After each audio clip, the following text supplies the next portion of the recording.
அத்தாவும் அம்மாவும் பிள்ளைகளுக்கு என்ன துவா செய்கிறோமோ அதை அப்படி பழிச்சிடும்.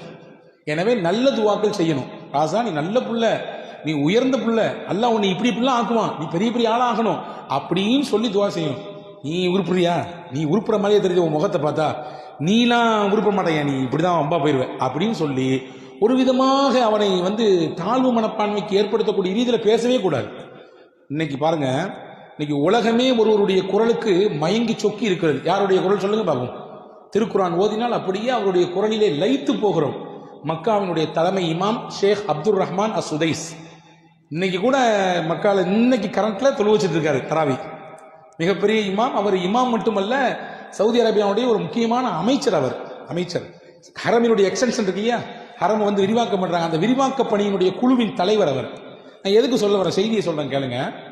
அவர் ஒரு நாள் மக்காவிலே பயான் பேசுகிறார், மக்களுக்கு மத்தியிலே உரையாற்றி கொண்டிருக்கிறார். அப்போ ஒரு